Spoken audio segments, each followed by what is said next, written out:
Terima kasih Pak Ketua Pimpinan Komisi 3, Bapak Ibu anggota Komisi 3 yang saya banggakan, Bapak Jaksa Agung,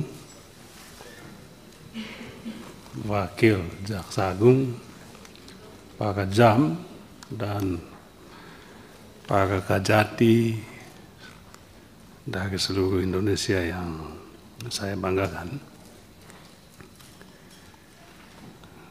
Saya juga menyampaikan profesiat kepada Pak Jaksa Agung periode lalu yang saat ini pada pemerintahan Presiden Prabowo juga dipercaya menjadi Jaksa Agung. Ini berarti punya prestasi lah. Yang kedua, saya tadi mengikuti perkenalan para Kajati. Ada beberapa yang perempuan, saya memberikan apresiasi atas promosi untuk jaksa-jaksa yang perempuan ya. Tapi sempat saya bertanya, mengapa tidak ada yang di depan ini, Pak? Di depan semua laki-laki, atau mungkin saya punya mata agak tidak jelas begitu, mungkin ada yang semua laki-laki ya kalau saya tidak salah. Ya kalau di sini, di sana Pak. Ya, mohon maaf, saya kalau pakai kacamata saya bisa lihat dengan jelas, tapi kacamata kadang-kala berat sekali kalau membawanya. Yang kedua, saya ingin menanggapi kasus yang dengan spesifik disebutkan di sini. Apa yang sebetulnya saya butuhkan, dan saya yakin ini juga dibutuhkan oleh publik, adalah penjelasan yang lebih komprehensif mengenai kasus-kasus yang ditangani oleh Kejaksaan Agung selama ini, baik kasus pada tingkat penyidikan maupun pada tingkat penuntutan. Mohon maaf sekali, kita periode yang lalu memang tidak punya cukup waktu untuk bisa berinteraksi, bisa melakukan tanya jawab, dan lebih dari itu kita memohon dan meminta pertanggungjawaban.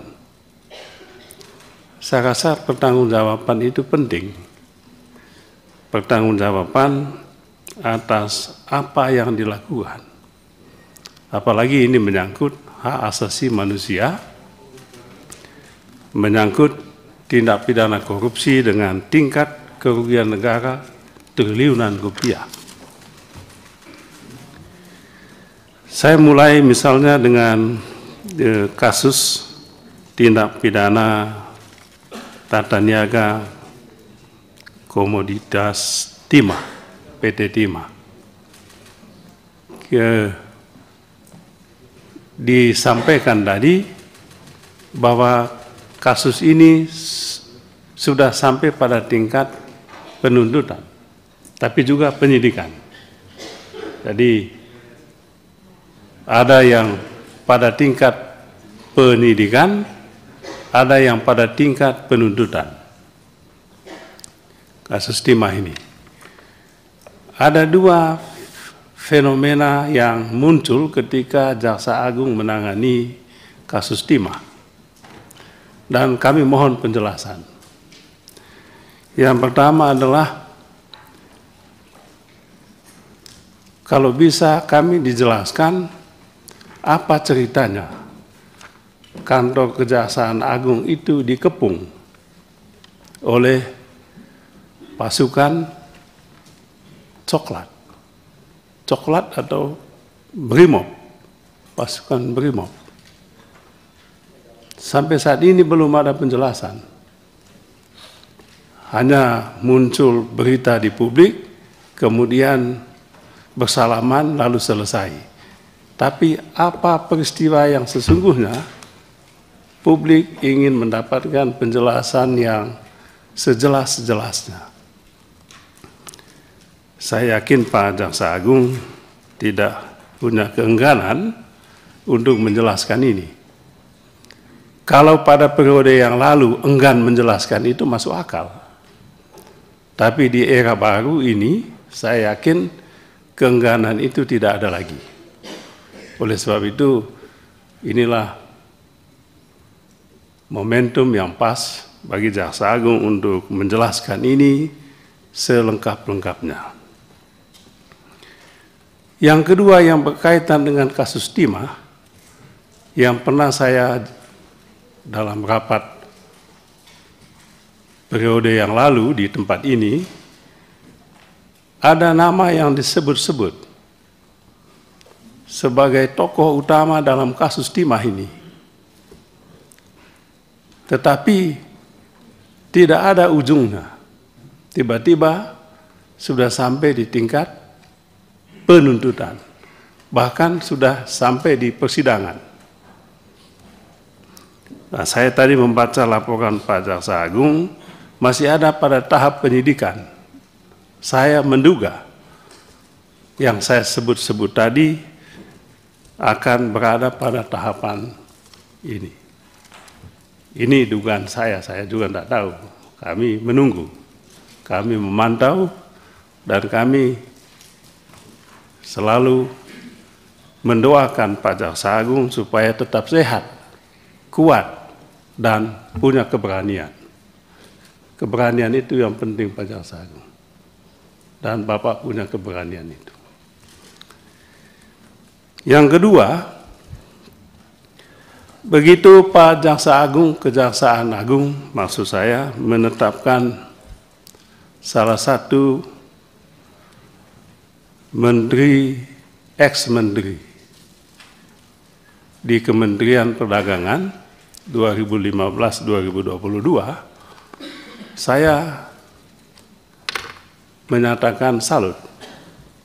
Dan kami mendukung penuh itu. Silakan lakukan. Tetapi ada pertanyaan publik,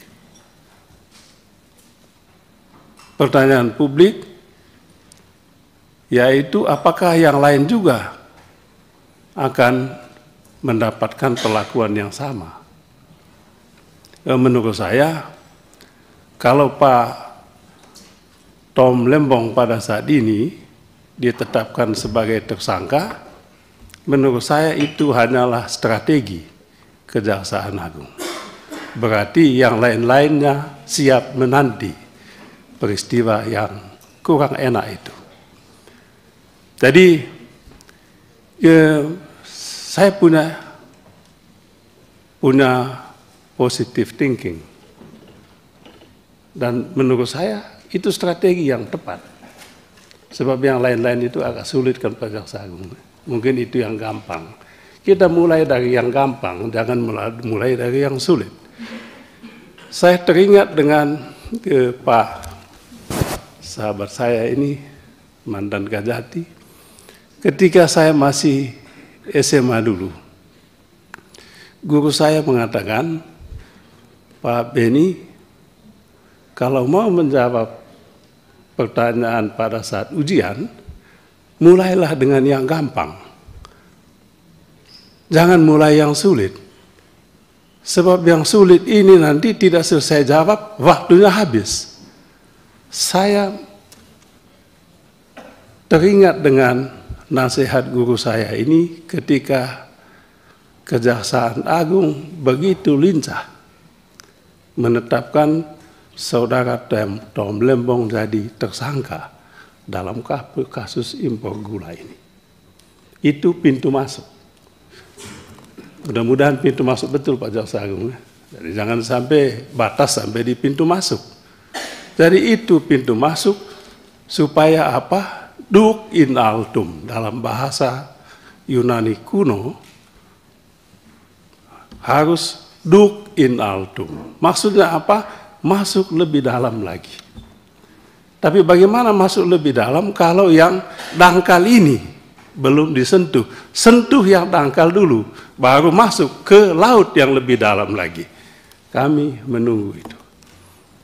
Kami juga berdoa supaya Bapak sehat, Bapak kuat, lebih lagi Bapak punya keberanian untuk masuk ke laut yang lebih dalam lagi. Ada berapa menteri di kementerian itu, Mas Bambang? Ada 5 ya? Iya. Supaya tidak ada prasangka bahwa Presiden Prabowo punya dendam politik. Saya yakin tidak. Saya tadi pagi juga membaca berita headline Kompas. Bapak Presiden kita dalam pertemuan di Amerika dengan masyarakat Indonesia, Amerika dengan tegas disebutkan korupsi adalah kanker ekonomi. Apa yang Bapak lakukan ini sudah sangat tepat. Lanjutkan Pak. Jangan berhenti. Kalau bisa Pak Ketua 3 bulan lagi kita rapat di sini. Kita menagih yang lain-lainnya ini. Mohon Bapak Jaksa Agung tetap solid di dalam penting Pak. Di Bapak Jaksa Agung didukung oleh 38 Kajati ini. Saya rasa tidak ada yang tidak setuju dengan Pak Jaksa Agung ini. Semua dukung. Kita juga dukung Pak. Cuman dukungan kami, partai kecil kami sekarang. Cuman 44 kursinya. Tapi mudah-mudahan ke depan bisa bangkit lagi.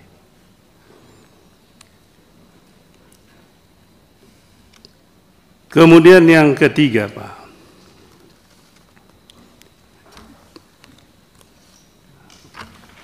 kami ingin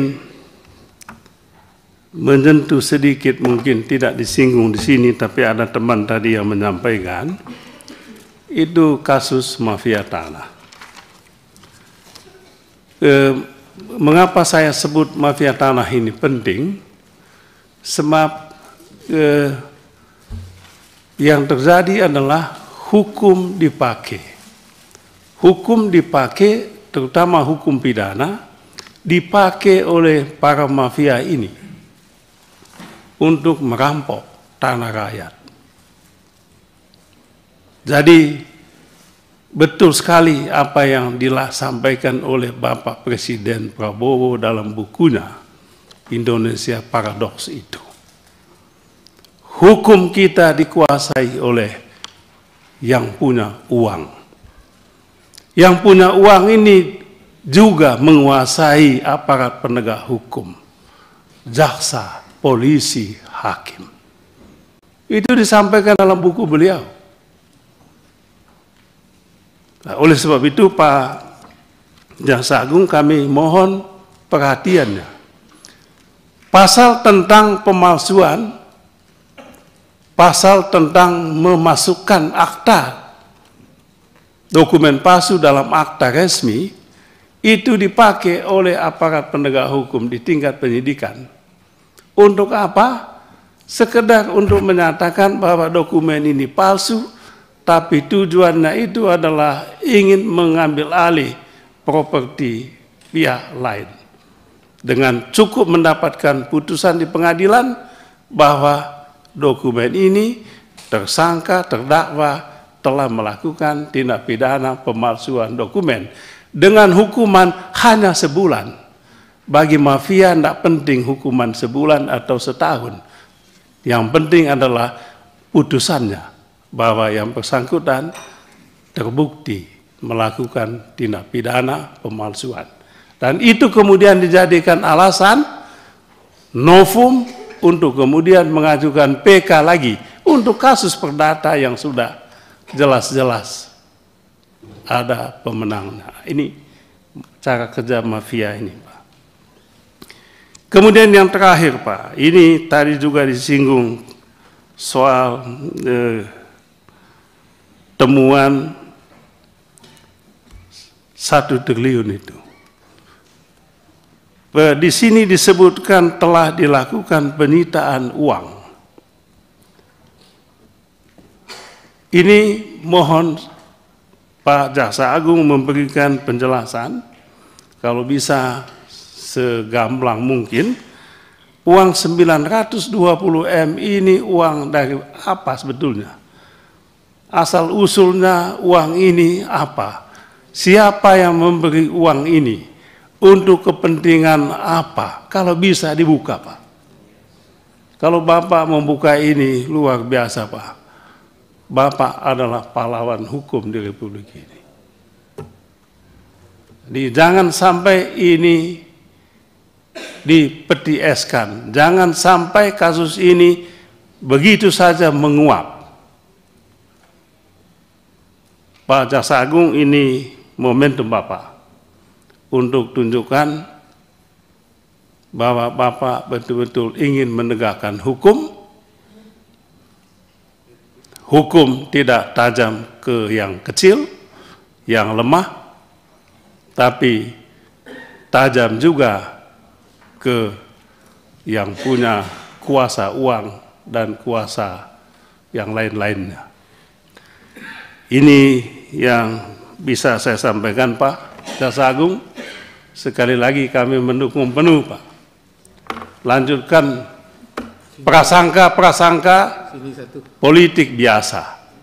Yang penting Bapak harus tunjukkan bahwa prosedur hukum untuk tegaknya keadilan Bapak tegakkan.